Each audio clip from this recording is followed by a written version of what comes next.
আজিৰ দিনটোৰ গুৰুত্বপূৰ্ণ খবৰসমূহ।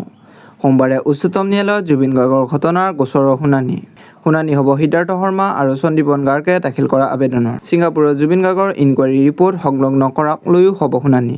ফাষ্টেগ আদালতত সাক্ষ্যদান কৰিব পামী বৰঠাকুৰ আৰু জয়ন্ত কাকতিয়ে। বনৰীয়া হাতীয়ে ধাননি পথাৰত ধান খালে কৃষকে লাভ কৰিব ক্ষতিপূৰণ।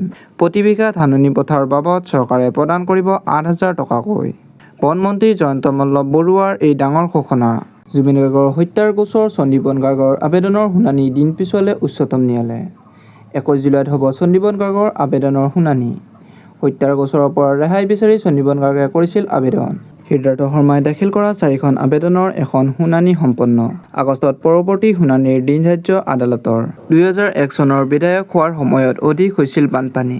2001 চনত বানপানীৰ বাবে বিধায়ক আৱাসগৃহলৈ যাব পৰা নাছিল ৰামেশ্বৰ তেলীয়ে। শীঘ্ৰেই কৃত্ৰিম বানৰ সমস্যা সমাধান হোৱাৰ আশা মন্ত্ৰীগৰাকীৰ। কৃত্ৰিম বানৰ সমাধানৰ পৰামৰ্শ বিচাৰিলে বিশ্বজিৎ দৈমাৰীয়ে। কাৰোবাৰ ওচৰত সমাধানৰ সূত্ৰ থাকিলে চৰকাৰক জনাবলৈ আহ্বান। বিশ্বৰ বজাৰত খাৰুৱা তেলৰ দাম 3% অধিক বৃদ্ধি। ইৰাণৰ মিছাইল ড্ৰোনৰ আক্ৰমণৰ বৃদ্ধিৰ পাছতে বাঢ়িল খাৰুৱা তেলৰ দাম। হৰমুজ প্ৰণালীত ব্যৱসায়িক জাহাজত আক্ৰমণে আনিছে আশংকা। মধ্যপ্ৰাচ্যৰ নতুন উত্তেজনাই ব্যাহত কৰিছে শান্ত প্ৰক্ৰিয়া। ছেপ্টেম্বৰত ডেলিভাৰী হ'বলগীয়া খাৰুৱা তেলৰ প্ৰতি বেৰেলত 3.24% বৃদ্ধি।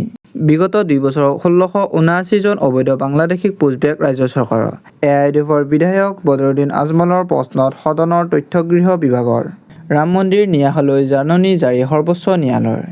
ধন চুৰিৰ গোচৰত তদন্তৰ তথ্য আদালতত দাখিল কৰিবলৈ নিৰ্দেশ এছআইটিক। 20 জুলাইত পুনৰ শুনানি গ্ৰহণ কৰিব দেশৰ সৰ্বোচ্চতম ন্যায়ালয়ে। জানিক সিনাৰৰ হিৰত বিমণ্ডনৰ মুকুট। বিমণ্ডনত জানিক সিনাৰৰ ক্ৰমাগত দ্বিতীয়খন খিতাপ অৰ্জন। ফাইনেলত জাৰ্মানীৰ জেভেৰভক পৰাস্ত কৰে সিনাৰে। চনত উন্মোচিত বন বিভাগৰ ব্যৰ্থতা।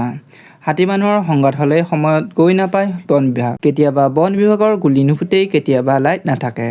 বন বিভাগ শক্তিশালী নহ'লে হাতী মৰি শেষ হ'ব অসমত। বন বিভাগৰ ব্যৰ্থতা উদঙালে সদাঙত বিধায়ক পদ্ম হাজৰিকা মন্তব্য। হাতী মানুহৰ সংঘাত হ্ৰাস কৰিবলৈ বনাঞ্চলত বেদখলমুক্ত কৰাৰ পৰামৰ্শ। পুনৰ NHPCয়ে এৰিছে পানী। নামনি সোৱণশিৰি জলবিদ্যুৎ প্ৰকল্পৰ পানী এৰিলে NHPCয়ে। প্ৰতি ছেকেণ্ডত 12,057.24 কিউবি মিটাৰ এৰিছে পানী। লখিমপুৰ জিলা প্ৰশাসনে জাৰি কৰিছে সতৰ্ক। নৈপৰীয়া ৰাইজক সাৱধানতা অৱলম্বন নিৰ্দেশনা। অৰুণোদয় হিতাধিকাৰীৰ বাবে জৰুৰী খবৰ। আজিয়ে আপোনাৰ বেংক একাউণ্টৰ সৈতে লিংক কৰক আধাৰ কাৰ্ড নম্বৰ। অন্যথা নাম কৰ্তন হ'ব পাৰে তালিকাত থকা হিতাধিকাৰীৰ নাম।